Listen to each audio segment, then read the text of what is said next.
Dear students, नमस्कार।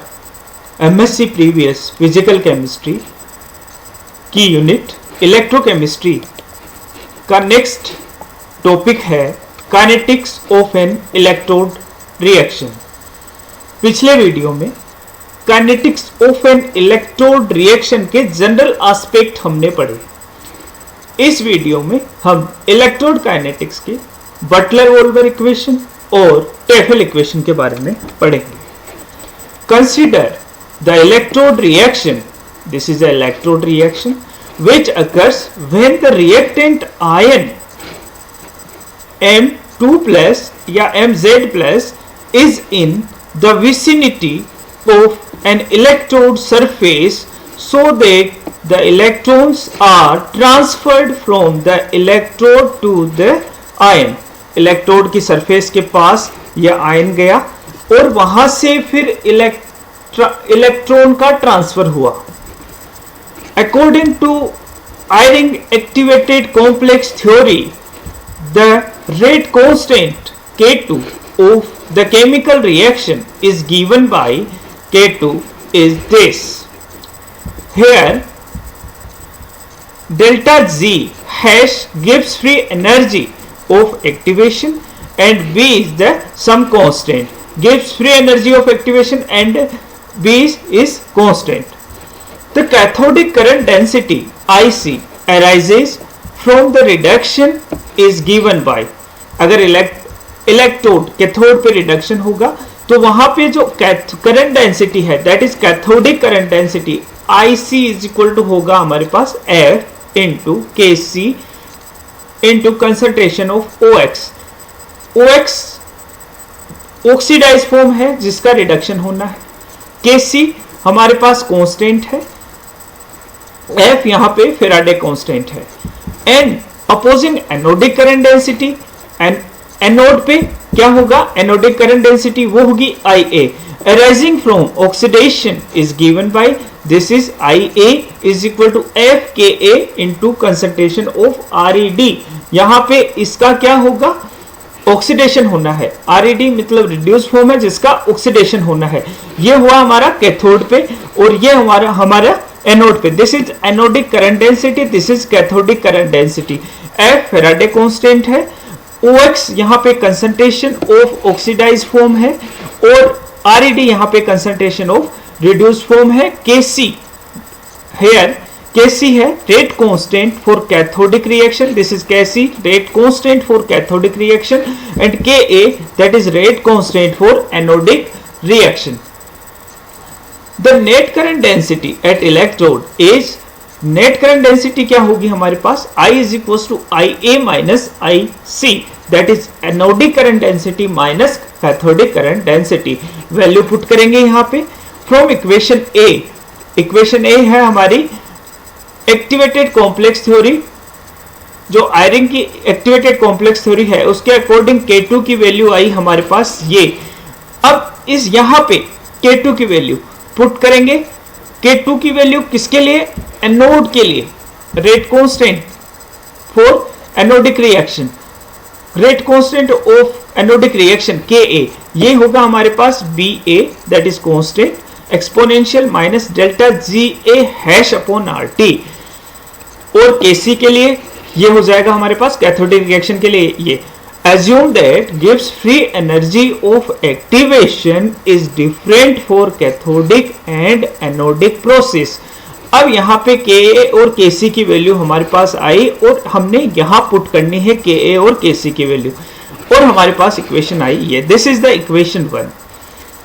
यहाँ पे when IA is greater than IC so that I is greater than 0 because I is equals to क्या है, IA minus IC, the current is anodic। और इसका inverse देखते हैं IA, IC is greater than IA so that I is less than 0, the current is cathodic for a reduction reaction। अब हम मान लीजिए रिडक्शन हो रहा है। As an electron is transferred from one electrode to another, the electrical work done is E del phi, where E is the electronic charge and del phi is the potential difference between the electrode. Electrode के बीच में जब charge electron का transfer हो रहा है तो electrical work करना पड़ेगा। वो कितना पड़ेगा? एक इलेक्ट्रॉन के लिए E इंटू डेल फाई, एक मोल के लिए F into del phi, that is F is Faraday constant. Hence, the Gibbs free energy of activation is changed from delta G to delta G hash plus F del phi। ये जो electric work है ये भी activation energy में जुड़ जाएगा, that is delta G plus F del phi। If the transition state corresponding to OX, this that means oxidized form जिसका reduction होना है, being very close to electrode, अगर इलेक्ट्रोड के बहुत पास है, अगर हम बात करें तो इस तरह इलेक्ट्रिकल डबल लेयर बनती है, इलेक्ट्रोड के पास है ऑक्सीडाइज जिसका रिडक्शन होना है ऑक्सीडाइज फॉर्म का, वो उसकी ट्रांजिशन स्टेट इलेक्ट्रोड के पास है, तो हमारी गिब्स फ्री एनर्जी में एक्टिवेशन गिब्स फ्री एनर्जी में ऐड हो जाएगा F del phi। If del phi is greater than 0, more work has been done to bring oxidant to its transition state। अगर इसकी वैल्यू पॉजिटिव है तो ज्यादा है तो एक्स्ट्रा वर्क करना पड़ेगा, which the result that gives free energy of activation is increased by this। इसकी वैल्यू जितनी ज्यादा होगी उतना ही Gibbs free energy of activation increase हो जाएगा। If the transition state correspond to oxidise form being far from electrode, अगर transition state इस इलेक्ट्रोड से दूर है, मींस किसके पास है? ये डबल लेयर है, इसके आउटर प्लेन के पास है, is close to the outer plane of the double layer, then delta G is independent of delta phi। अगर हमारा जिसका रिएक्टेंट है, जिसका रिडक्शन होना है, ऑक्सीडाइज फॉर्म है, उसका रिडक्शन होना है, वो इलेक्ट्रोड के दूर है, तो डेल्टा फाई से इंडिपेंडेंट है डेल्टा G। अगर पास है तो इस तरह आपका डेल्टा G इंक्रीज हो जाएगा, delta G hash delta activation energy, activation free energy change जो है वो इंक्रीज हो जाएगा। लेकिन in practice however the situation is midway between two extreme, इन दोनों एक्सट्रीम के बीच में हम मानते हैं। Hence the Gibbs free energy of activation for reduction is delta G hash plus alpha F del phi। Alpha यहाँ पे है ट्रांसफर कोफिशिएंट और symmetry factor, lies between, alpha की वैल्यू है 0 से 1 के बीच में अल्फा की वैल्यू होती है, अल्फा इज ट्रांसफर कोफिशिएंट। अब दूसरी रिएक्शन हम बात करते हैं ऑक्सीडेशन रिएक्शन की। ऑक्सीडेशन रिएक्शन कहां होगा? ऑक्सीडेशन होगा एनोड पे। हेयर RED रिड्यूस फॉर्म है, इसका ऑक्सीडेशन होना है। Discard an electron to the electrode with the result the extra work needed for reaching the transition state is 0 if this stage lies close to electrode. अगर electrode के पास है, अगर ये stage electrode RED reduce form electrode के पास है, किसके पास? अब कौन सा है इलेक्ट्रोड? जहां पे एनोड के पास है, तो एक्स्ट्रा वर्क जो है क्या हो जाएगा? 0 हो जाएगा। Transition state for reaching the transition state is 0 if this state lie close to the electrode. If that stage lie away from the electrode means क्या है? Close to the outer plane of double layer, close, this is the outer plane of double layer, इसके पास है, यानी electrode से दूर है, तो क्या हो जाएगा? The work needed is minus F del phi, so that delta G changes, delta G hash changes, क्या चेंज हो जाएगा? Delta G hash minus 1 minus alpha F del phi। और एनोड के लिए क्या आएगा? Delta G hash minus 1 minus alpha F del phi। और cathode के लिए क्या था? Delta G hash plus alpha F del phi। Alpha यहां पे है ट्रांसफर कोफिशिएंट। नेक्स्ट, अब डेल्टा G की वैल्यू हमारे पास आ गई। इस डेल्टा G की वैल्यू को हमने इक्वेशन 1 में पुट कर दिया। इक्वेशन 1 क्या है हमारी, इक्वेशन 1 देखते हैं। This is the equation 1। यहाँ पे डेल्टा जी ए की वैल्यू, एनोड है ना ये, एनोडिक, तो डेल्टा जी ए की वैल्यू क्या पुट करी है हमने, delta G hash minus 1 minus alpha F del phi, और कैथोड के लिए क्या पुट करी हमने, delta G hash plus alpha F del phi. तो यहाँ पे एक्सपोनेंशियल है, तो ये क्या हो जाएगा, ये माइनस है ना, तो दिस इज माइनस, फिर क्या आएगा हमारे पास, ई जी ए की बात करें हम तो क्या होगा, minus delta G minus minus minus, this is minus minus plus 1 plus half F del phi, यानी हमारे पास आएगा exponential minus delta G hash upon are T into exponential plus 1 minus alpha F del phi. यहाँ पे अब delta G सी की value put करें, क्या आया है हमारे पास, delta G plus alpha F del phi, तो यहाँ पे क्या होगा, exponential minus delta G upon are T into exponential that is minus alpha F del phi upon alpha F del phi upon are T. तो हमारे पास जो equation I put करने पे, डेल्टा जी की वैल्यू पुट करने पे हमारे पास इक्वेशन आई, this is I is equal to this is I A, this is I C, anodic current और कैथोडिक करंट डेंसिटी। नेक्स्ट है ईटा और पोटेंशियल इज इक्वल टू होता है हमारे पास del phi minus del phi equilibrium, potential difference at equilibrium that is potential difference, और del phi Q है potential difference at equilibrium, और ईटा है यहाँ पे और पोटेंशियल।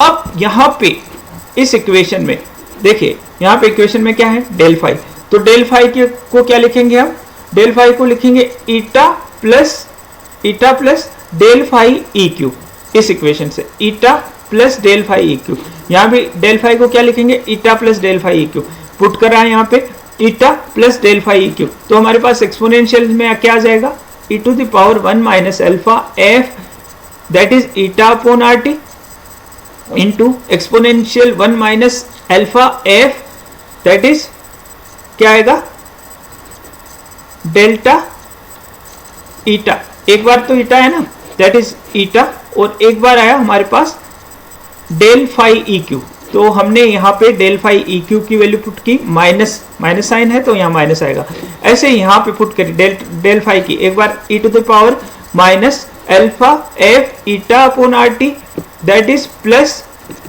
माइनस माइनस प्लस हो जाएगा ना यहाँ पे, यहाँ सॉरी ये प्लस में ही है, तो ईटा प्लस है ना, तो ये वापस माइनस होगा, e to the power minus alpha F del e q upon are T, दोनों की वैल्यू पुट की तो हमारे पास ये इक्वेशन आई, दिस इज इक्वेशन। तो यहाँ पे ये जो इक्वेशन है, ये इक्वेशन है एनोडिक, एनोड के लिए, exchange current density for anode के लिए हमारे पास ये इक्वेशन आई, और ये जो इक्वेशन है, ये वाला जो पार्ट है, इसको हम कहेंगे आई ए ई, और कैथोड के लिए क्या आई इक्वेशन, ये आई, इसको हम कहेंगे आई सी ई, आई ए ई, और आई सी ई यहाँ पे है इक्विलिब्रियम करंट डेंसिटी, और equilibrium current density this is I A E, यहाँ तक ये है इक्विलिब्रियम करंट डेंसिटी, और ये है आपका equilibrium current density for cathode, this is equilibrium current density for anode, ये इक्वेशन।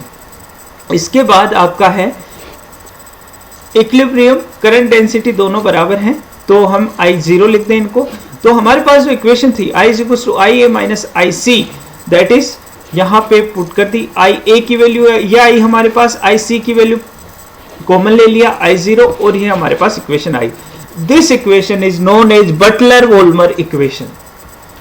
इसके बाद if eta is very small, eta is very small, then so that N eta f upon rt is very less than 1, that is eta f upon rt is very less than 1, we can use the series of expansion, यहाँ पे x की value आ जाएगी किसके लिए, आई ए के लिए 1 minus alpha eta F upon are T, और I C के लिए अल्फा ईटा अपॉन आर टी, सोल्व करेंगे तो हमारे पास इक्वेशन आएगी I is equal to I0 eta F upon RT, और यहाँ पे इसका मतलब है that is current density is directly proportional to exchange current density is directly proportional to current density is directly proportional to eta, that is I is directly proportional to ईटा। अब इसको rearrange करें तो ईटा हमारे पास ये आ जाएगा, when eta is small and positive, eta is small and positive. देखो I is directly proportional to eta है तो क्या होगा, ईटा स्मॉल है पॉजिटिव है तो I इज इक्वल टू क्या है, IA minus IC, that is anodic current होगा ना, पॉजिटिव है वो, the current is anodic. When eta is small and negative, eta negative है, eta is directly proportional to I, तो I क्या हमारा, I है IA minus IC, that is negative है, this is known as current is cathodic. Next है when eta is large but negative. अब इस equation में देखा होगा अपन यहां पे देखते हैं कि ये बटलर वोल्मर इक्वेशन है, यहां पे ईटा इज लार्ज और नेगेटिव है, तो यहां पे ये वाला जो फैक्टर है IA वाला वो क्या हो जाएगा, नेग्लिजिबल हो जाएगा। हमारे पास आएगा, इस इक्वेशन को हम लिख सकते हैं I is equal to minus this minus I0 this, तो इसका ln लेने पे, लॉगरिथम लेने पे आएगा हमारे पास ln minus I is equal to ln I0 minus alpha eta F upon RT, this is the Tafel equation. अब हम देखते हैं इससे figure, this is figure, in figure the case A, दो केस हैं यहाँ पे, case A, this is case A और this is case B। Here are high exchange current densities I0 at both electrode. A case में हमारी exchange current density high है दोनों electrode पे, A डैश और A डबल डैश शो कर रहे हैं individual electrode curve, individual electrode curve. अब this is the anodic region और this is the cathodic. Anode पे ऑक्सीडेशन हो रहा है, कैथोड पे आपका रिडक्शन हो रहा है। In this curve even a small over potential will produce appreciable current flow through the cell.